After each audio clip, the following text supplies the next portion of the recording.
ఇప్పుడు మనం representation of Boolean function గురించి నేర్చుకుందాం. జనరల్గా రెండు ఇంపార్టెంట్ ఫార్మ్స్ ఉన్నాయి బూలియన్ ఎక్స్ప్రెషన్ని రిప్రజెంట్ చేయడానికి. వాటిలో ఒకటి ఏంటంటే ఎస్ఓపి అంటే సమ్ ఆఫ్ ప్రొడక్ట్ ఫార్మ్, అలాగే సెకండ్ది ఏంటంటే product of sum POS form. Okay, so sum of product ఫార్మ్స్ని ఏమంటారంటే మిన్ టర్మ్స్ అని కూడా అంటారు, అలాగే ప్రొడక్ట్ ఆఫ్ సమ్ని మ్యాక్స్ టర్మ్స్ అని అంటారు. ఎగ్జామ్ రాసేటప్పుడు మీకు ఒక క్వశ్చన్ రావచ్చు, what is min term and max term అని వస్తుంది. సో మిన్ టర్మ్ అంటే ఏంటి అనేది చూద్దాం. మిన్ టర్మ్ అంటే ఏంటంటే the product of the variables either in true form or complement form. అంటే ఏంటి అంటే ఏ బార్ బి అని రాయొచ్చు, ఇదేమో కాంప్లిమెంట్ ఫార్మ్, ఇదేమో ట్రూ ఫార్మ్. అలాగే ఏబి అని రాయొచ్చు, ఓకేనా, లేదా ఏబిసి బార్ అని రాయొచ్చు. But A bar ABC bar అని రాయకూడదు, ఇది తప్పు. ఇవన్నీ కూడా right. The product of the variables either in true or complement form, true ఫామ్లో రాయొచ్చు లేదా కాంప్లిమెంట్ ఫామ్లో రాయొచ్చు. అంటే ఇది లాజికల్ మల్టిప్లికేషన్ అనమాట. దీన్ని మనం మిన్ టర్మ్స్ అంటారు. These are called min terms. Min terms representation ఎలా ఉంటుంది అని అంటే small m of I where I is equals to 0 to n. Okay, if n variables are there, then we have 2 power n combinations అనమాట. we have 2 power n combinations. Suppose AB అనేది 2 variables అనుకో, దీన్ని మనం 00 కింద, 01 కింద, 10 కింద, 11 కింద చేయొచ్చు, అంటే 4 కాంబినేషన్స్. సో 2 వేరియబుల్ అంటే 2 power 2, 4 కాంబినేషన్స్ ఇవ్వచ్చు అనమాట. ఓకే, అది.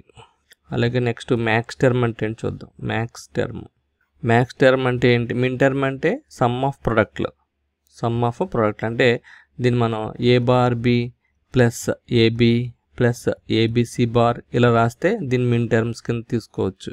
ఓకేనా. మ్యాక్స్ టర్మ్స్ అంటే product of sums in of the input variables maybe in true form, true or complement form. Okay, so product of sums either maybe in the true form or in complement form అనమాట. So దాన్ని మనం ఏ plus B bar అని రాయొచ్చు, అలాగే A bar plus B bar అని రాసుకోవచ్చు, లేదా A bar plus B bar plus C bar అని రాసుకోవచ్చు, లేదా A plus B plus C అని రాసుకోవచ్చు. ఇలాగ అన్నీ రాసుకున్నప్పుడు ఈ సమ్స్ ఏవైతే ఉన్నాయో ఇవన్నిటిని కూడా ప్రొడక్ట్ చేస్తే అది వచ్చేది మ్యాక్స్ టర్మ్ అనమాట. Is called max term. Okay, true form ఉండొచ్చు లేదా కాంప్లిమెంట్ ఫార్మ్ ఉండొచ్చు, సమ్ ఉండాలి తర్వాత. ఓకే, దీని రిప్రజెంటేషను బిగ్ ఎంజే అనొచ్చు, where J is equals to 0 to n. If n variables are there, the combinations are 2 power n.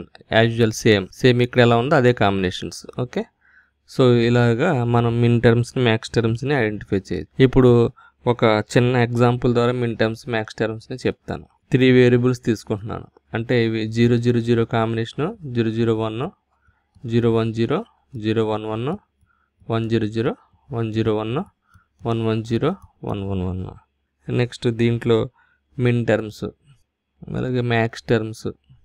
మిన్ టర్మ్స్లో మనకి representing terms ఎలాగ ఉంటాయి అంటే రిప్రజెంటింగ్ టర్మ్స్ డిజిగ్నేషన్ అనొచ్చు, డిజిగ్నేషన్. అలాగే మ్యాక్స్ టర్మ్స్లో రిప్రజెంటింగ్ టర్మ్స్, నెక్స్ట్ డిజిగ్నేషన్.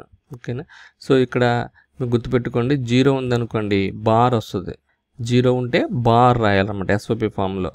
అలాగే 1 ఉందనుకోండి ఇన్ ఎస్ఓపి ఫామ్. అలాగే పిఓఎస్ ఫామ్లో 1 ఉంటే బార్ రాయాలి పిఓఎస్ ఫామ్లో, 0 ఉంటే నో బార్ పిఓఎస్ ఫామ్లో. ఇది గుర్తుపెట్టుకోవాలి. సో దాని కరస్పాండింగ్ ఇప్పుడు చూద్దాం. ఏ కరస్పాండింగ్ 0 ఉంది కదా, అందుకని ఏ బార్ రాయాలి. బి కరస్పాండింగ్ 0 ఉంది కాబట్టి బి బార్ రాయాలి. సి కరస్పాండింగ్ 0 ఉంది కాబట్టి బి బార్ రాయాలి. A bar, B bar, C bar. అలాగే ఇది రాయండి, A bar, B bar, C. 1 ఉంటే నో బార్ కదా, ఇక్కడ రాసాను. అలాగే ఇప్పుడు చూడండి, ఏ బార్, బి, సి బార్. ఇది చూడండి, ఏ బార్, బి, సి. ఇది A, B bar, C bar. ఇది ఏ, బి బార్, సి. ఇది ఏ, బి, సి బార్. ఇది ఏ, బి, సి. డిజిగ్నేషన్ ఏంటంటే స్మాల్ లెటర్స్ అన్నాం కదా, M0. ఇది ఫస్ట్ లెటర్ కాబట్టి M0, 0తో స్టార్ట్ అవుతుంది. సో ఆ నెంబర్స్ 0, 1, 2, 3, 4, 5, 6, 7 అనుకుంటే ఇది M0, M1, M2, M3, M4, M5, M6, M7. Okay, ఇవి మిన్ టర్మ్స్. డిజిగ్నేషన్ అంటే మిన్ టర్మ్స్ అని అర్థం, మిన్ టర్మ్స్. ఓకే, అలాగే మ్యాక్స్ టర్మ్స్ చూద్దాం. ఇక్కడ మ్యాక్స్ టర్మ్స్ 1 ఉంటే బార్ అన్నాము కదా. సో ఇక్కడ 0లు ఉన్నాయి కాబట్టి నో బార్, కాబట్టి A plus B plus C అని రాయొచ్చు. 1 ఉంటే బార్ రాయాలి, అది గుర్తుపెట్టుకోండి. అప్పుడు A plus B plus C bar. ఇక్కడ A B C బార్, 1 ఉంటే బార్. ఓకే, ఇప్పుడు దీన్ని A plus B bar plus C 0 1 0కి A plus B bar plus C 0 1 1 0 1 1 అంటే A plus B bar plus C bar. 1 0 0 అంటే A bar plus B plus C. 1 0 1 A bar plus B plus C bar. 1 1 0 A bar plus B bar plus C. 1 1 1 1 A plus B plus C. Designation అంటే big letter రాయాలి. M0 M1 M2 M3 M4 M5 M6 M7. Okay, ఇవి designations. So దీన్ని max terms అంటారు, యాక్చువల్గా max terms అంటారు. Okay, suppose so ఈ విధంగా మనకి you can identify min terms and max terms. So దాంట్లో భాగంగానే ఈ మిన్ టర్మ్స్ ఏమంటారంటే SOP ఫార్మ్స్ అంటారు. ఇంతకుముందే చెప్పుకున్నాం. Min terms are called SOP forms అంటే sum of product forms. Max terms ఏమంటారంటే POS ఫార్మ్స్ అంటారు. POS ఫార్మ్స్ అన్న మ్యాక్స్ టర్మ్స్ అన్న ఒకటే. In SOP expression contains 2 or more AND functions. 2 or more AND functions are together అంటే దాని అర్థం AB and function, AB bar C ఇది ఒక అండ్ ఫంక్షన్. ఈ అండ్ ఫంక్షన్స్ని మనం ఆర్ చేయాలి. ఆర్ అంటే ప్లస్, అండ్ అంటే డాట్. ఇలా చేస్తే దీన్ని SOP ఫామ్ అంటారు. అలాగే ఇప్పుడు దీన్ని మనం AB bar plus AB bar C అని రాయకూడదు, AB బార్ హోల్ బార్ రాయకూడదు, ఇండివిజువల్ లెటరల్స్కే రాయాలి. అలాగే POS 2 or more or functions anded together అంటే ఏంటి? A ప్లస్ B ఇదొక or function, A plus B bar plus C bar ఇదొక or function, A bar plus B bar plus C ఇదొక or function. ఈ or ఫంక్షన్స్ని and చేస్తున్నాం అంటే multiplication చేస్తున్నాం. దీన్ని POS ఫామ్ అంటారు. Okay, so F is equals to AB plus AB bar C అనేది SOP ఫాము.